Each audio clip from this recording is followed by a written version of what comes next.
Welcome to our lunch forum.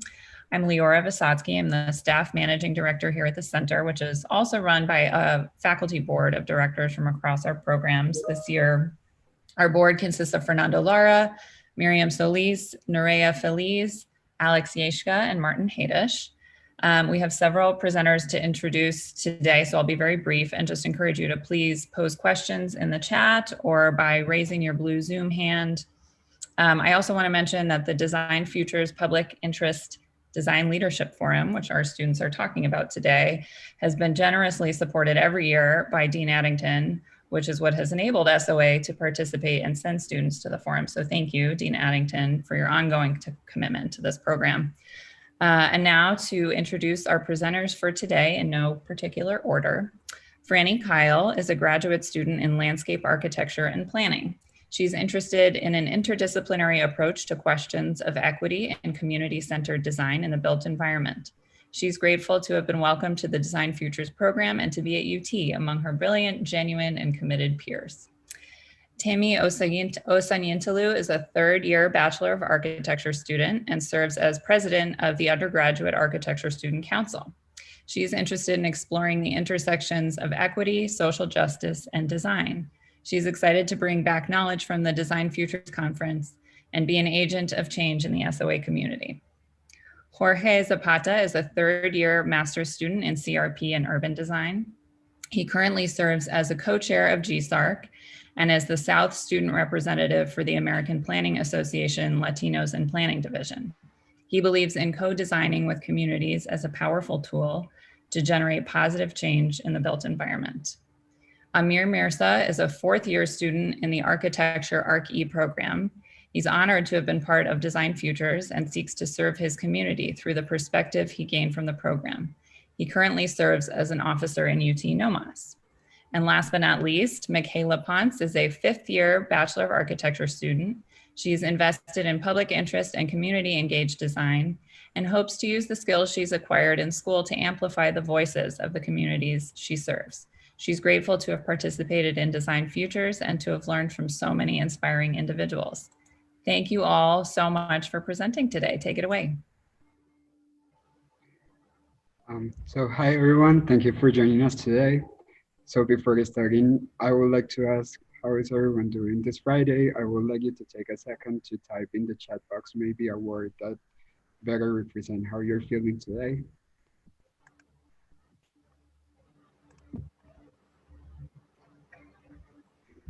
So I'm getting excited for this presentation. Good.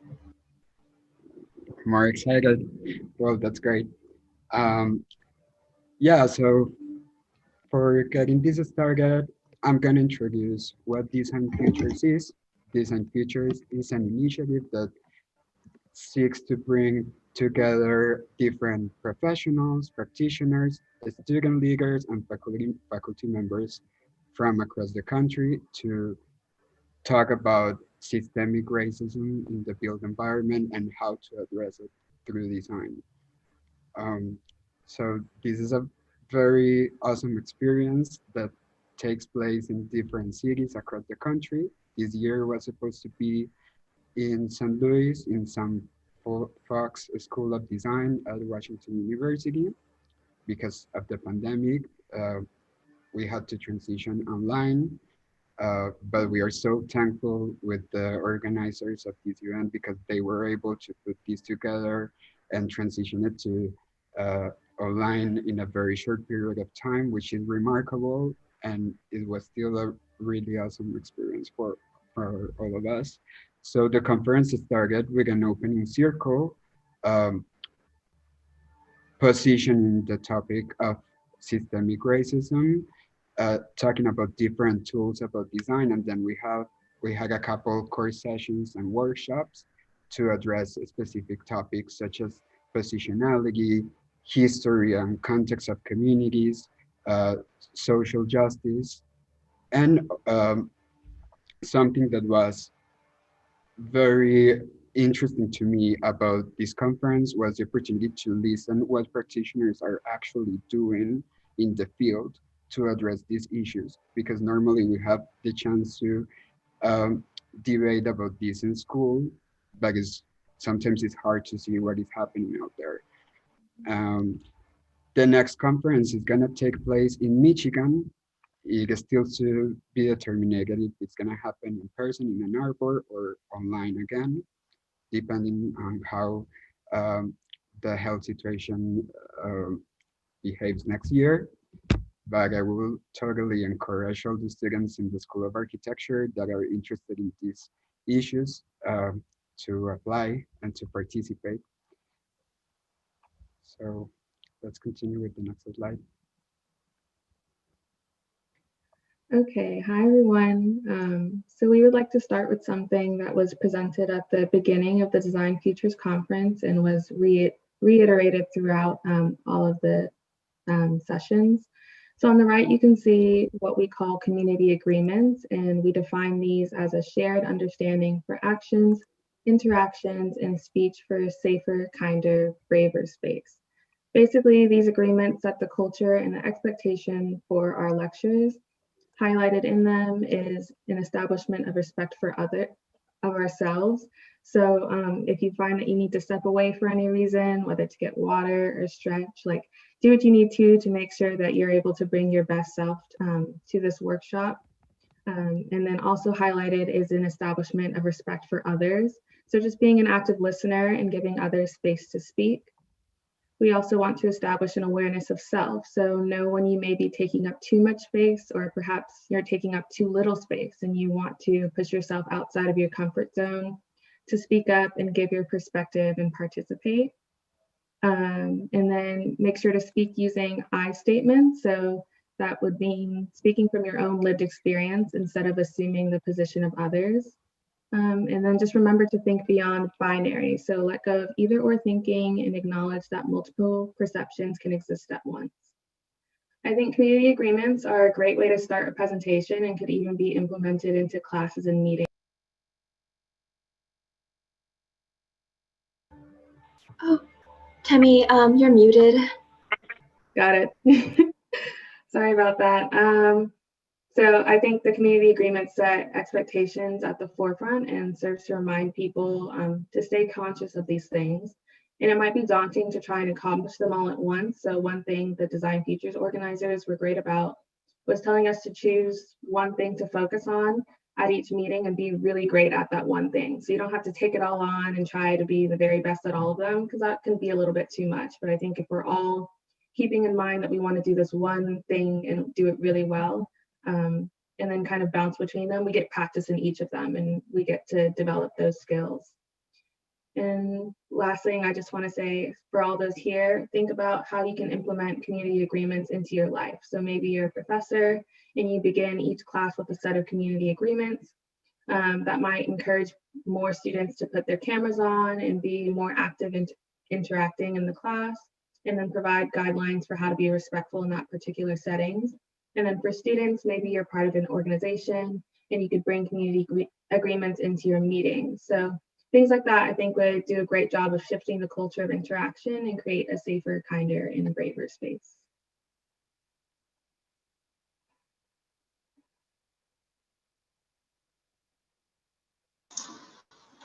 So during the conference, we just kind of want to talk back to why we wanted to participate and what we were looking at it when we first applied. So when we first applied, we expected to be in St. Louis, and then COVID hit. So I'm not going to lie, of course, that was a big reason why I would be interested. But another reason was I really believe in community design, community engaged design, and I felt that is the best way to ensure that the public is given something serviceable that they'll enjoy and use. Something that I really had the strongest feeling or initial impact for was, I guess, the idea that how big policy really comes into effect within its like racialized ideas and racialized experiences within public policy. That was probably one of it hit me hard, like how zoning and how redlining and things like that kind of came into effect and how they still have an effect today. At this point, months later, what do I take from the conference is I was fortunate enough to be there myself, and I just wanted to be able to be a voice. So in that, I just want to make sure, and we'll talk about this later, is that I'm always addressing my design problems through a specific set of lenses and a specific set of questions that I make sure to carry with me from here on out. All right, I will speak next. So why was I interested in participating? So I've been developing, a particular interest in the intersection of design and equity. And I view architecture as kind of a social service with a lot of social power behind it. And I think it should be deeply involved in the establishment of a just world. So the whole concept and idea behind design features is to educate designers on how to practice equitably. And sometimes that feels like it's not something that's at the forefront of what we learn in our current curriculum at school. So it's nice to have this outside avenue to really delve into that work and talk explicitly about those issues. So what had the strongest impact for me from the conference? I think this idea of positionality was really important to me, that my identity ties deeply into the role that I play in design.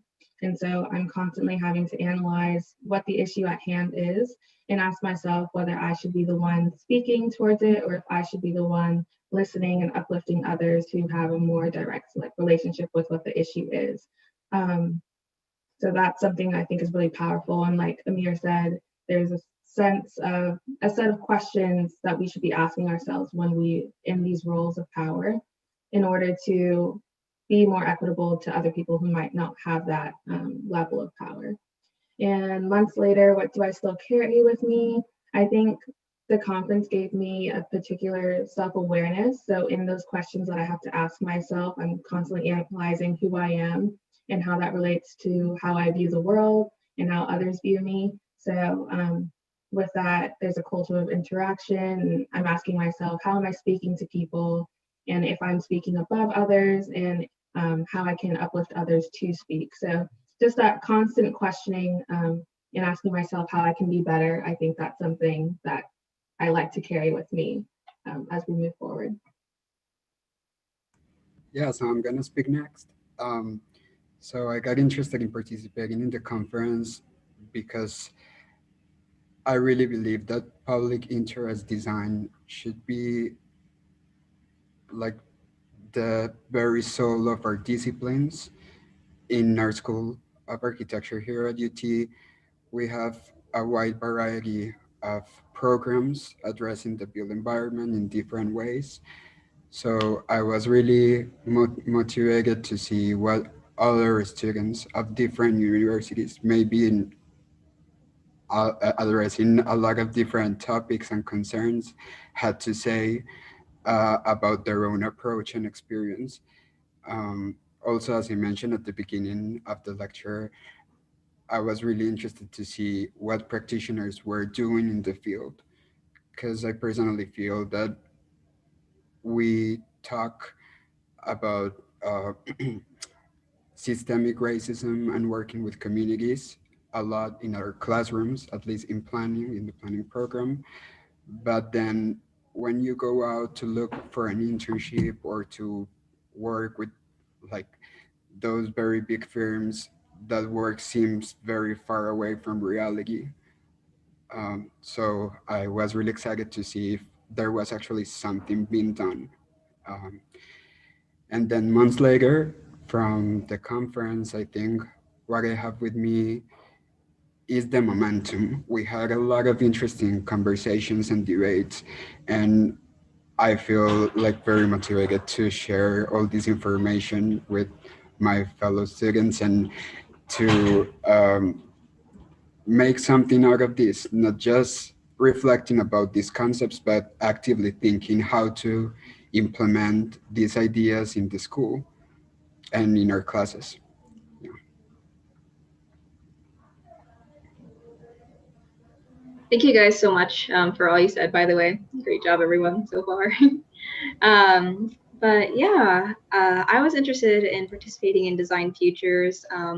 I think for a lot of the reasons that everyone else has expressed, especially regarding public interest design and community engaged design.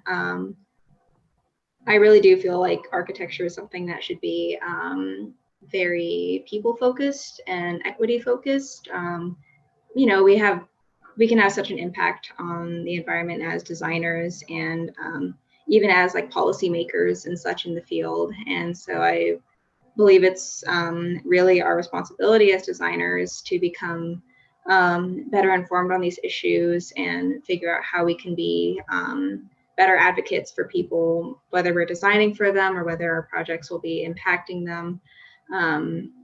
That's just important that we're doing good work, not that we're doing work that is, let's say, maybe ignoring issues that we shouldn't be ignoring or ignoring people that we shouldn't be ignoring.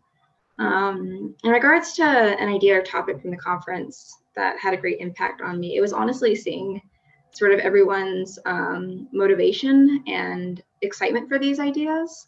You know, I think a lot of my peers have expressed sort of this feeling that we weren't really seeing this necessarily care for like equity and social justice in the field, and to some degree in the classroom that we really felt was important for the field and for design practice. And so being able to see so many other people who were interested in this idea and that they're carrying this work out in their own communities is honestly, it was just really motivating knowing that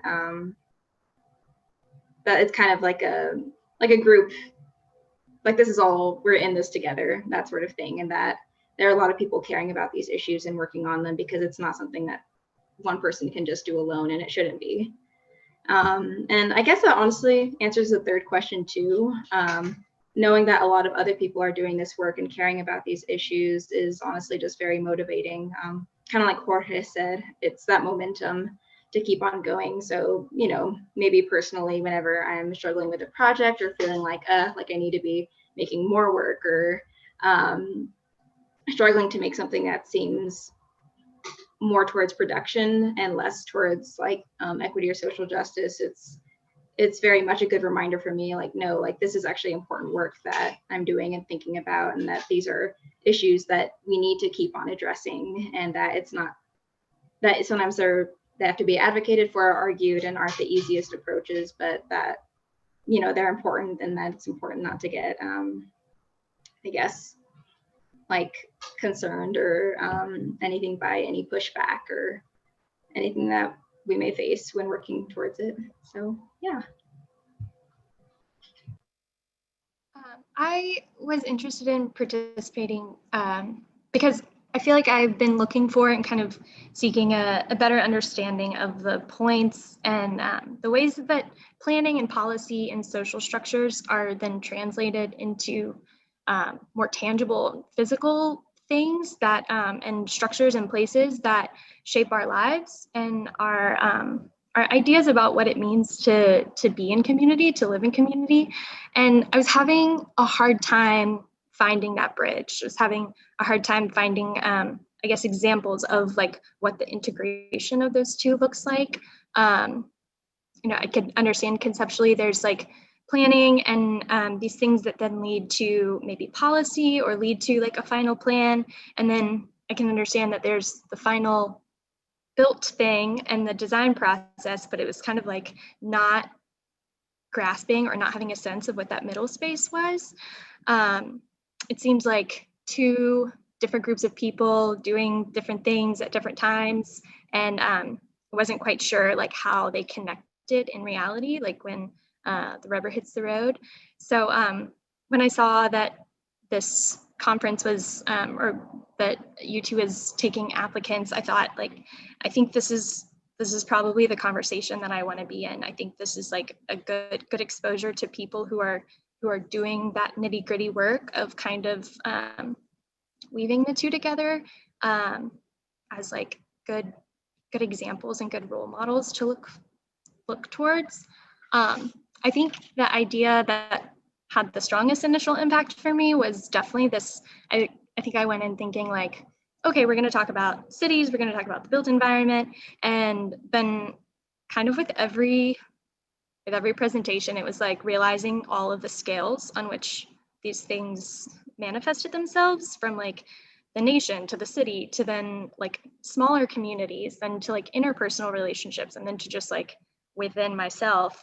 And I think that is something that I don't know if I was necessarily expecting, but I think I got a lot out of.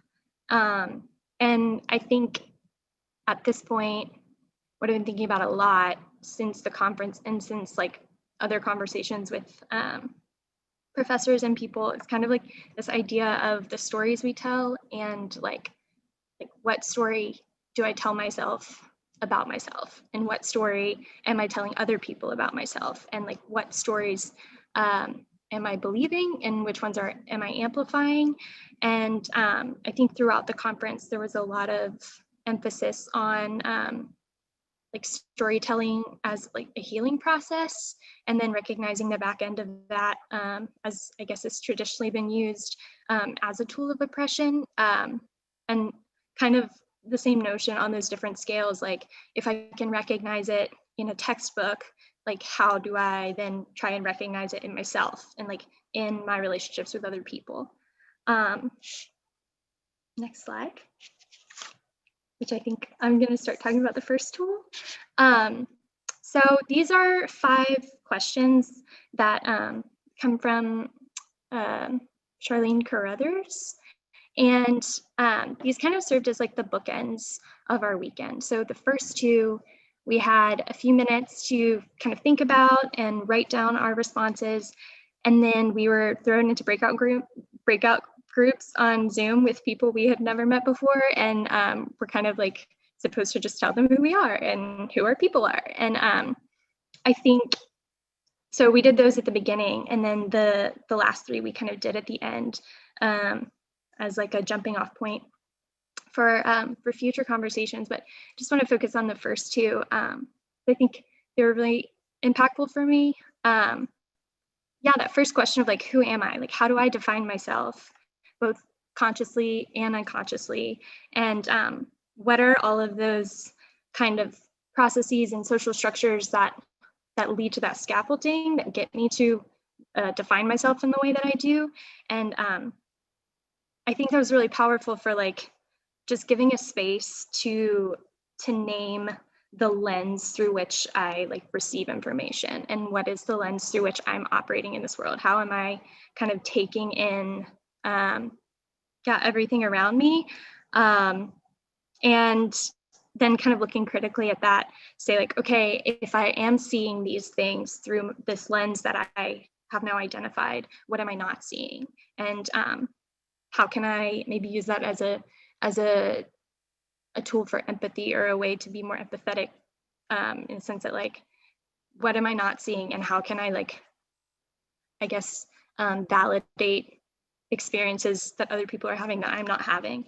And I also think it's important for like debunking this kind of like dominant universalist narrative that we usually or like have grown up being told to. It's like, okay, well, if I can identify this lens and it's been made through all of the days of my life, like it's obviously going to be different from other people, so I can't project that onto anyone because it's different.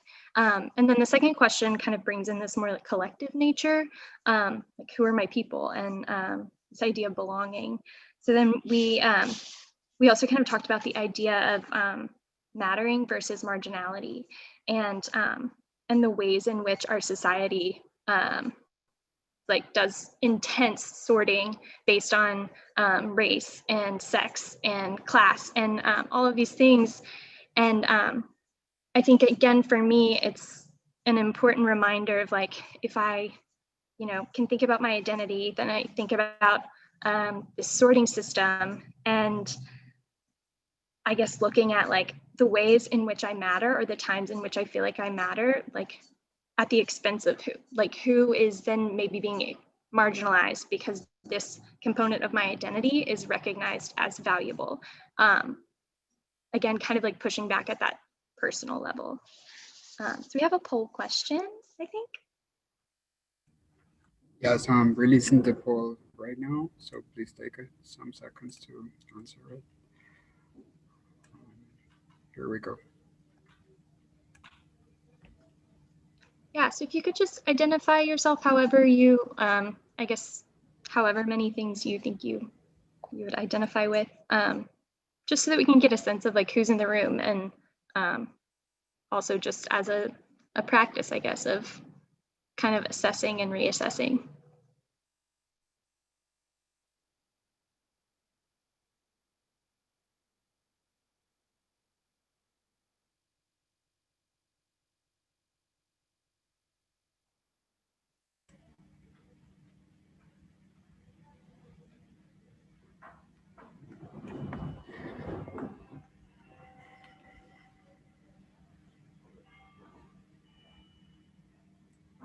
Okay, we're just gonna give it a couple more seconds and then.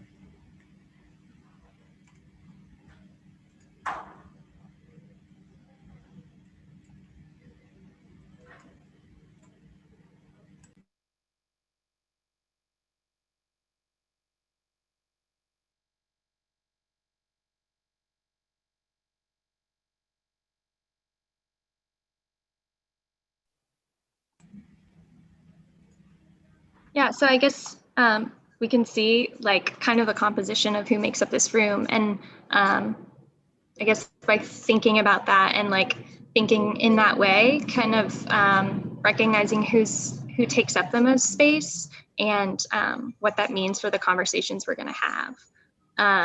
And as Temi said last night, like really eloquently, or when we were talking about this, like realizing when you might matter, say in this room, I think I check a lot of these like dominant boxes, and thinking, okay, I'm mattering. How can I work to like uplift the voices of those who are marginalized in this space, and maybe take up less space. Yeah, and I did want to like quickly add, just looking over the results and knowing the composition of, I guess, the SOA community, I would say that when you look at statistics of who composes the faculty body, it's largely white male, but in this room, I think the majority stands at white female. So it's kind of like who is here for this conversation and who's not. So just recognizing that, kind of like who wants to be a part of this conversation, and how do we invite more people to want to be willing to be part of this conversation as well. That's just one example, but I'm sure it would come up for other things as well. Moving to the next. Thank you guys for that. You did a fantastic job of summarizing that, and yeah, just being very aware of who's in the room and being able to address that. Just great job, y'all. So I'm going to be talking about white supremacy culture, especially as of late. It's something that's, I guess, been very much on the just the radar of American society. It's something that's become a lot more, I guess, prominent, or something a lot more people are aware of, but it's something that's always existed in American society. Tema Okun and Keith Jones, both American grassroots organizer scholars, summarize it very well. White supremacy culture is the belief that traditional standards and values are objective and unbiased. So essentially saying that what like professionalism standards, for example, that we hold to be just like unbiased and just normal, aren't necessarily so that they're actually coming from somewhere, and that they are in fact biased. And so just living in American culture, we're steeped in white supremacy culture, and it's thinking to the point where it's regarded as normal, but the sense of urgency it imposes, the perfectionism, the binary system of thinking, all these things that hold us to a very high standard. These aren't the only ways of being successful, despite what the professional and even academic world may tell us. We can all suffer from the detrimental effects of existing in this culture. Stress, burnout, constant fatigue, perfectionist standards, defensiveness when maybe told that we're doing something wrong or have done something wrong. These are all things that are very human, and that we all suffer from, probably one instance or in one situation to another or from time to time. But these things do disproportionately impact communities of color. Practicing this culture or these behaviors can either consciously or subconsciously devalue like ways of thinking that are typically seen in communities of color, like non-binary thinking, like sort of nuanced thinking, a lack of perfectionism, an interest in community, being allowed to make mistakes and just be human. These are things that we see in communities of color that are just as valuable, but aren't necessarily considered valuable by white supremacy culture and a lot of American culture as it is now. And so when we begin to reflect on how this culture impacts our thinking, we could begin to grow in a way that improves our lives and especially the lives of those around us. And so I guess we can go on to the next slide at this point that has an amazing graphic that we were shown at the conference that details how we see overt white supremacy in culture today, that I'm sure we're all familiar with to some degree. But then covert white supremacy, aka socially acceptable white supremacy, are a lot of things that we just see on the news, like racial profiling, maybe tokenism of communities of color or individuals from communities of color, tone policing that we may see a lot of in social media. A lot of these things that we don't necessarily initially conceive of as white supremacy are things that are a part of that culture and is something that that having a sense of awareness of it, whether it be self-awareness or both self-awareness and awareness in others, is something that can do a lot of good in helping us throw off this culture that sort of harms everyone, but especially harms people who have been historically harmed more so. And so we're about to launch a poll that just asks how this culture intersects with my own thinking. So for example, or personally, I would say perfectionism, sense of urgency, maybe either or thinking. These are things that I find myself participating in a lot, especially regarding school.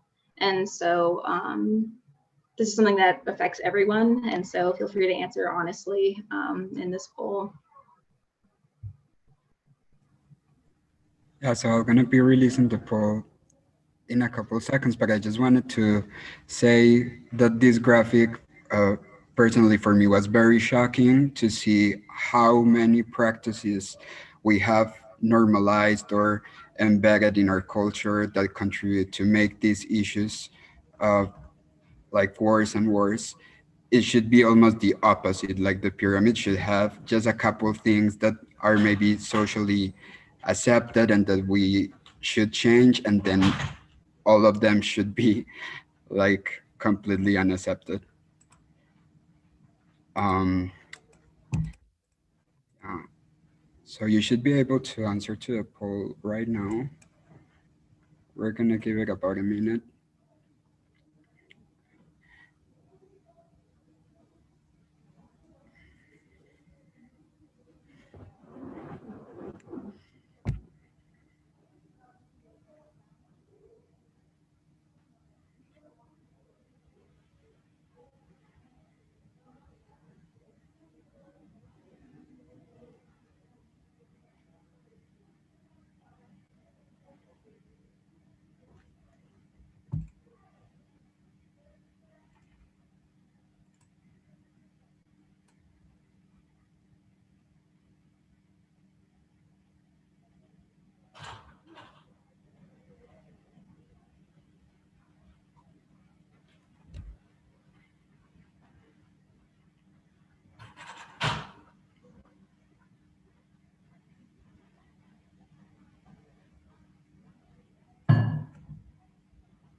Don't you also think that it's just so easy to take most of these things for granted, just as like is the society that we are living in, and it's just the way it is, and like you hear constantly all those comments.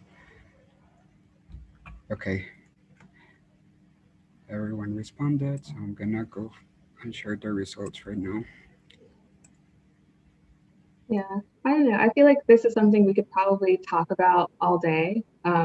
But we have other things to bring up. But I just wanted to say that it's not, in recognizing these things, it's obviously not to say that each and every one of us are white supremacists, just to make that clear. But it's just to say, like Michaela said, that we are all steeped in this atmosphere, in this environment that praises these qualities that only work to benefit the people in power.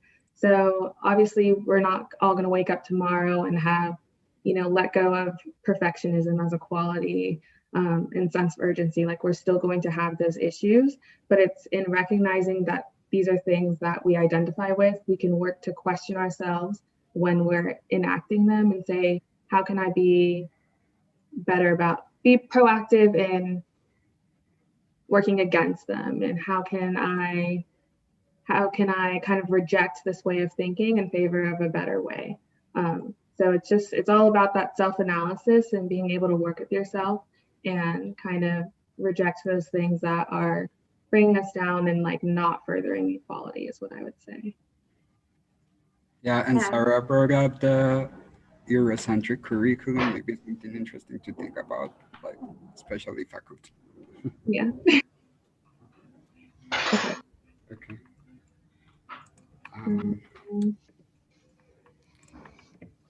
So Elizabeth Mueller in the chat, well, Michaela responded, but yes, we could definitely search for some resources and spread that out to both faculty and students. We'd be happy to.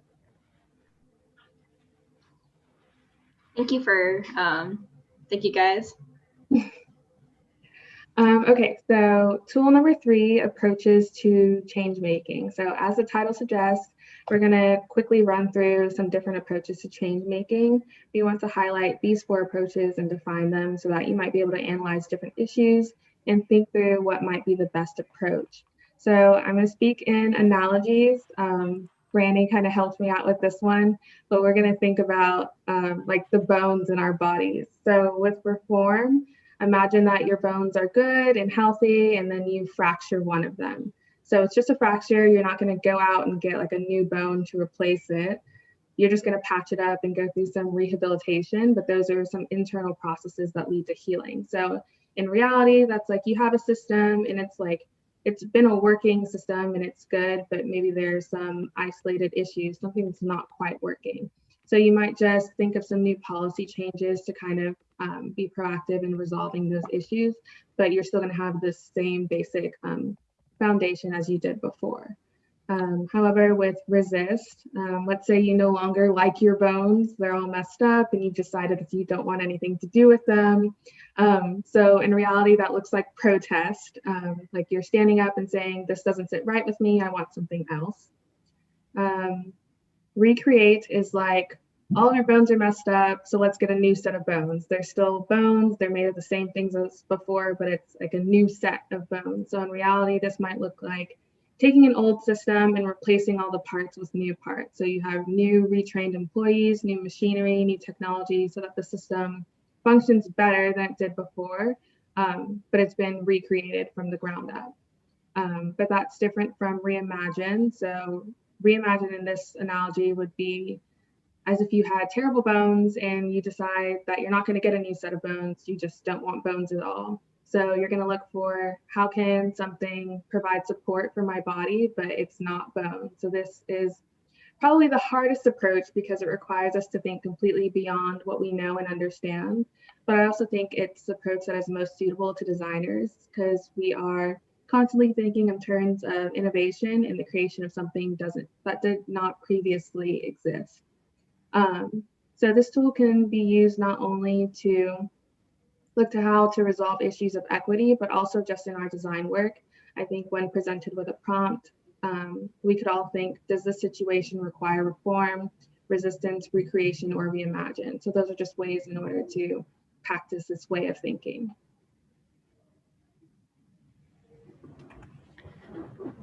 Yeah, so now I'm gonna speak about one of the strategies that were presented in a lecture called Equity by Design, um, presented by Creative Reaction Lab, a really cool organization that I encourage you to look at.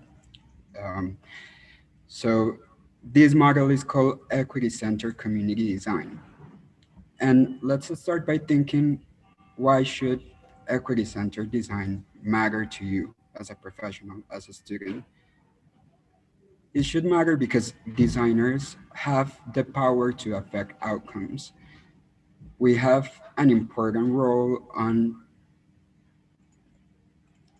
doing and thinking about plans, buildings, designs, spaces that are gonna ultimately affect people's lives. And if if there's something that the history of planning and design has tell us, is that communities have also agency and should be taken into account for our design processes. Um, Here in the School of Architecture, in our studios, practicums, usually we work with scenarios, with proposals for uh, materializing our designs. And I've heard in many classes the question, who am I designing for? You might be familiar with this as well. But are we really delving in this question enough? So this model proposes having a broader understanding of the history of the community that you're working with, but this is not only like historical facts or like demographics, it's also what matters for that community, what is important, what do they have to heal, what are their stories. um, there's also a component of acknowledging and dismantling power constructs. So what are the power dynamics and how your own positionality makes you relate to that community and makes you have a specific approach towards that design. That's something very important.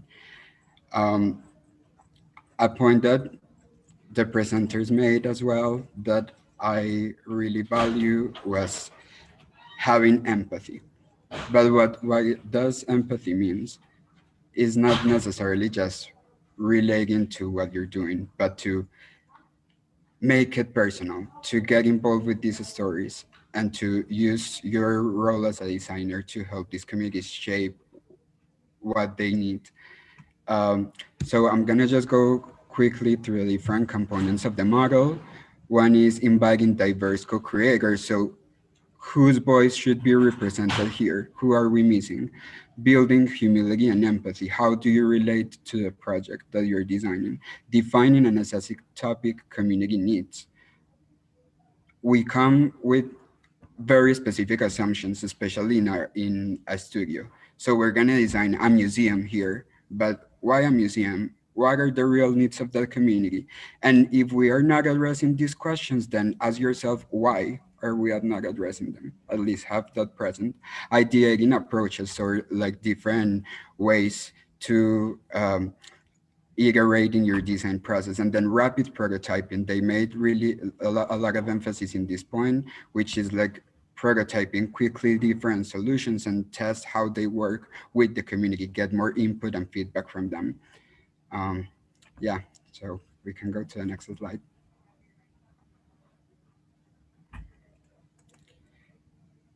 So now we're gonna have some very short breakout room discussion, and we would like you to reflect about these different strategies and, and name a challenge that your community is facing and how you could use one of these approaches to change making or to face it. So I'm gonna quickly put everyone in breakout rooms. Yeah, it's going to be really, really fast. So just try and get all your ideas out there as much as you can.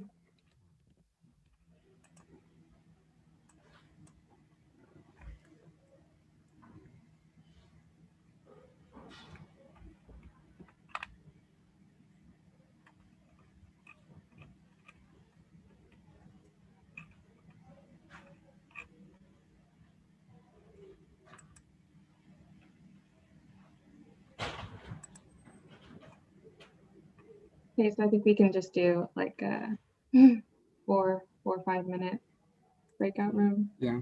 Instead of longer.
Okay, so like in 1 minute. Yeah. You want to send out like a message, like try and wrap up.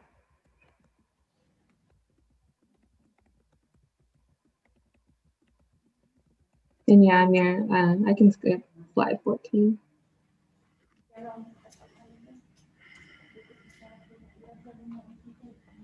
Do we just want to do the tools 4 and then I can do the collective reflection? Okay, sounds good. Yeah, that works. I'm just gonna wrap things up with tool 4. Yeah. Okay, people are coming back from the breakout rooms. Okay.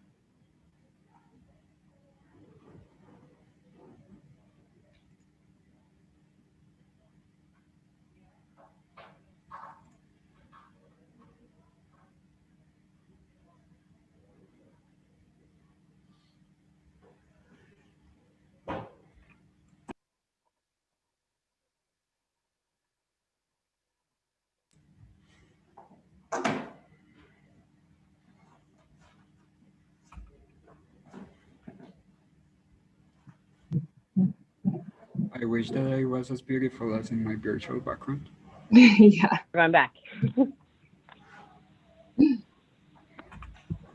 Okay, we're back. Hi, everyone.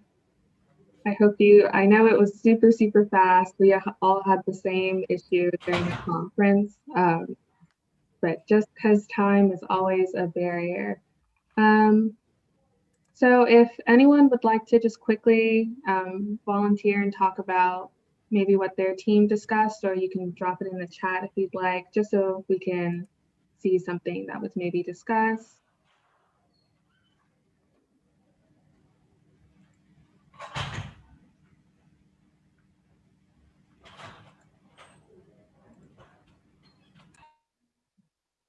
Don't be shy.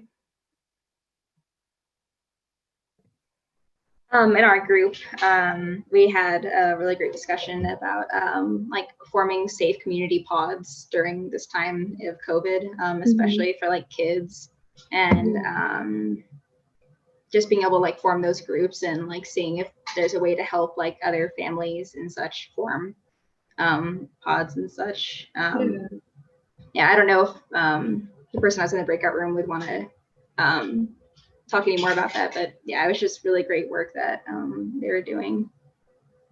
I'm happy to. It was me. I'm Leora. Hi. We were just talking about how, you know, I expressed how I recognize that I'm in a position of extreme privilege to have been able to organize a group outside of school for my little boy to, you know, have some childcare during this time, and that we were able to pay a childcare provider. And but that our group has tried to figure out how we can help people who are not in that position, and actually put together like a huge list of resources for, you know, nonprofits to contribute to and ways to volunteer and help, so that everybody actually can have more access to these types of privileges. Yeah, that's really awesome. Thank you for sharing. But yeah, so basically the point of this exercise is just to be able to kind of get some practice and know that, you know, when you're acknowledging an issue, there are ways to be proactive and think through different approaches and brainstorm ways that you can enact change and resolve the issue. There's never going to be one solid answer, but you can definitely go through those 4 different approaches and say, okay, if I were to reform this issue, what would that look like? If I were to resist, if I were to recreate it, things like that. So that's just a tool to put in your toolbox to use for the next challenge you face. So moving on to tool 4 in here. Yeah, so our 4th tool was actually taken from one of the talks at Design Futures too. And the emphasis of this talk, it was by a woman named Bernadette Onyanaka, was the emphasis was that there are cycles of policies that are racist in their implications. And she emphasized that in our design practices, let's not start off with only just a building or just something that looks beautiful, right? Let's start off maybe with these questions to try to really understand the problem.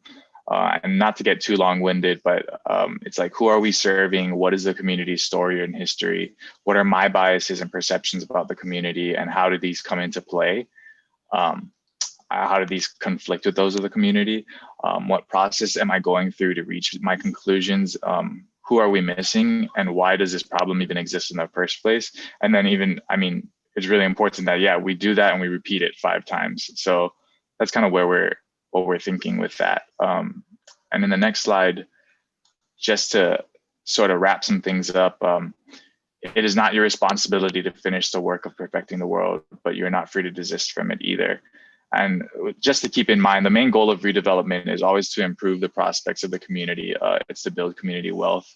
Our goal is to break the cycle of racial isolation and divestment from communities of color. So this leads to the need for a diverse group of decision makers, not only designers, and the designers to be an advocate for a vigorous design practice that ensures the interventions we take are longer lasting and more meaningful. So just remember to center your energy on the impact that you're trying to make.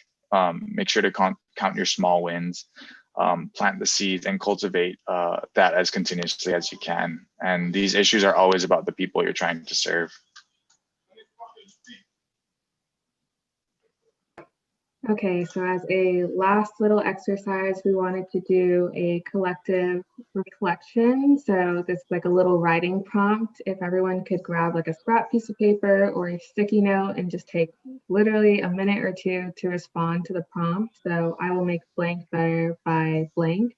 And so just using the tools that we've already discussed previously and what we talked about in terms of your identity and your positionality, like how do you use your position in the way that you matter to benefit the people around you, your people that might be marginalized, and really take that into account. So little writing time, we'll just give it a minute. And then afterwards, we just ask if everyone could then turn on their cameras if they're able to do so and hold up their little paper. And we just wanted to do like a little lecture photo op that we thought would be nice to do.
Okay, I'm going to stop sharing, and if people would like to turn on their cameras.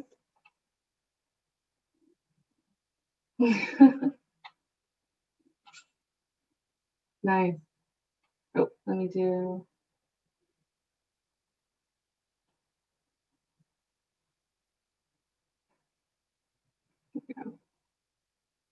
All right, and Jorge, if you want to take your I'm doing it. screenshot.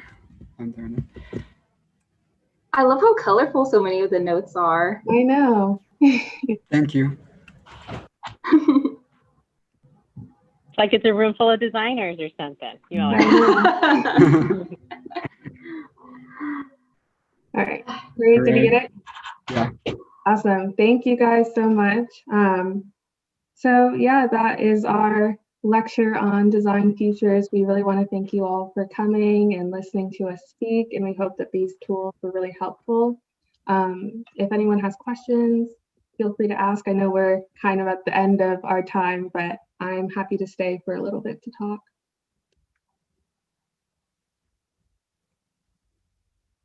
Yeah, thank y'all so much. Like everyone here, and just Jorge, Timmy, Amir, Brandy, like just y'all are great.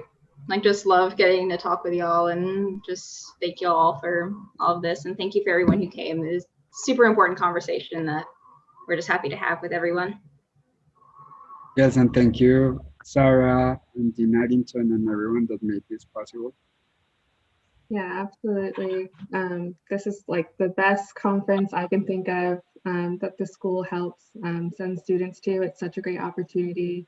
And I'm really excited for people who get to go next year and in the future, and we can always have this conversation ongoing. I want to thank the 5 of you for your time. I know this is such a crazy, busy time in the semester, so that you stopped and just took time to do something extra. Thank you for that, but thank you for your honesty, your vulnerability, for not holding back on difficult questions, calling out who is and isn't in the room, for example. We have to keep doing that. And I just really thank you for modeling for the rest of us what that looks like through tools, through your words. I'm just so in awe of the 5 of you. Thank you so much. Thank you, Sarah. Thank you, Sarah, for orchestrating and like bringing this to UT, bringing it to the table. I think it's was such a valuable experience. So I do have a quick question. It's a very genuine one. I think that it's one that will help us faculty members think about how we work with students in the future. This was clearly a very important and transformative experience. My question is it reshaping how you're thinking about your career? A lot of the times, whether we're able to apply these principles and values is shaped by where we work. And particularly in the private sector, a lot of these values aren't necessarily prioritized. I think that we're seeing some changes, but how are you thinking about what you want to do after you graduate from the program? I guess I can start with my answer. It's absolutely changing the way I think about my future and where I want to go. When we have career fairs, when our career services puts on, meet and greets with other firms, it's definitely a question at the forefront of my mind. Like, how are you being proactive in issues of diversity and equity? How do you respond to that question? And it's definitely something that makes me more critical of a lot of these larger firms. I feel like they have a very concrete, square answer that doesn't exactly satisfy a lot of these deeper conversations that we need to be having. It's just kind of something boilerplate that kind of gets them into the room and checks the box, but isn't actually being actioned. So yeah, I think it's definitely something that needs to be transformed in these firms, but it's pushing me towards, more nonprofit work, people who are actually doing the active action in the field. And I had a conversation with a friend the other day who said, they want to work for this particular firm, but they're not exactly doing, a lot of the social work that they appreciate. And I said, go work for them and make them do that social work, like push them towards that, because we can't just, ignore all of those firms that have all that accreditation and big power and let them do what they want and then kind of do our work on the side. Like, we do need to push the entire field to center equity, I think. Yeah, I think that's a very good question, Professor Solis. And I think in my case, it's definitely shaping what I'm thinking for my future in professional terms. But I do believe that you don't necessarily need to be a public servant or something like that to work with communities. If something I take from this conference is that from your role, whatever it is, even if it's in the private sector, there are things that you can do. And as Tammy said, you will be surprised on how how excited people get when you start talking about these conversations. And I actually had that experience in an internship that I did last year. We were supposed to have a Pechacucha presentation introducing ourselves, and I did it about a project in Mexico that I did here at UT with other students. And they are a private firm, and they were like, "Oh, why are we not doing this? And in what ways could we incorporate this in projects?" So it is possible, and I'm excited to do that in the future. Yeah. I think as like, when I think of myself, like just coming out of school, when I don't have the experience that, like leading community engagement, I think it is making me think a lot about who I want to work for, like who is doing work that I think is interesting to learn from, because I do think like there's definitely, I guess there's multiple routes, and one of which is like go and work for someone and then kind of like offer your experience. I think it's made me think a lot about who, yeah, like what kind of role model I want to have as like an employer when I'm first coming out of school. And I think kind of the hard point on that, or like the struggle in that, is like Liz Ogbu talked about it and Charlton also talked about it. It's like, what are you willing to risk, or like what are you willing to turn down in order to, you know, to find those experiences, or like to find those employers, which I think is like is a hard question. And I think that's something that I've been thinking about a lot, is like, yeah, what am I willing to risk in order to yeah, do the work that I feel called to do.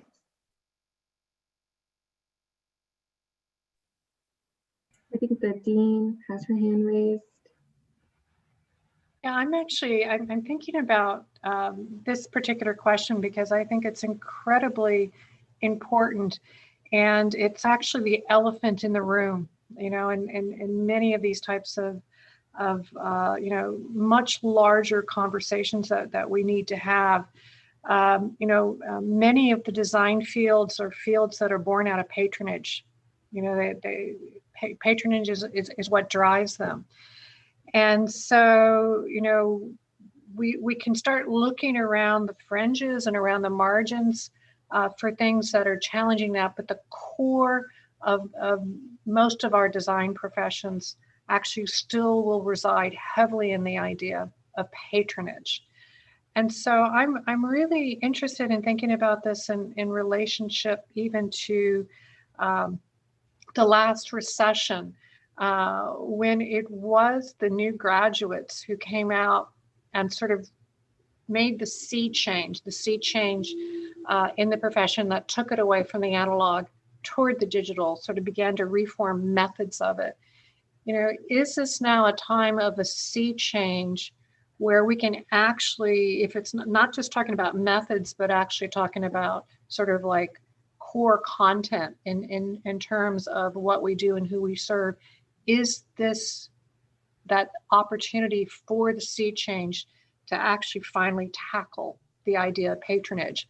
And I don't mean that as a rhetorical question. I don't mean it as a question that anyone can give an answer to, but I think this is what I've been realizing as we've been not just even in this past several months, but for the last several years, is that until we crack that one open, we're only going to be sort of like working at the edges of this.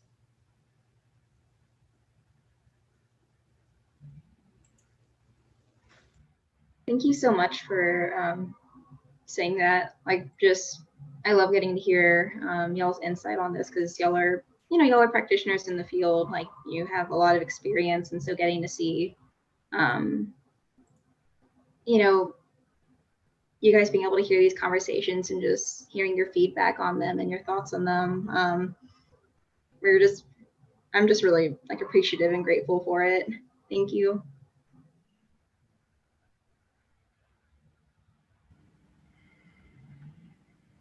You guys give me hope. The things that my generation wasn't able to do, maybe finally we can make these differences. Yeah, definitely. That's the goal, at least. That's what we're pushing for. Okay, well, if that is the last question, we thank you all so much for participating. Definitely reach out to us. We are all available at any time. Thank you. Yes, thank Sure. you for your So much. time. Great job, y'all. Thank you. Thank you. Thank you guys. Thanks. Thank you. Wonderful. Thank you, Mirka. Hi. Bye. Hi. You Thank all you, are- Sarah. Bye, America. All Oh, I right. was gonna like swear. Okay, she's gone. You all are fucking awesome. That was amazing. Live on YouTube. Well, it's honest. Yeah, All right, yeah. great. She spoke the truth. She spoke the truth. Thank you, Sarah. Yeah, thank you very That much. was thank I you. think Thank it went Thank you all well. for your time. We'll see if Until anyone next watches. time, yeah. An Easter egg for this video. Hey guys, have a great Y'all are weekend. great. I appreciate Great your work. activism, Thank you all Sarah. so much. That Yeah. was really great. Bye.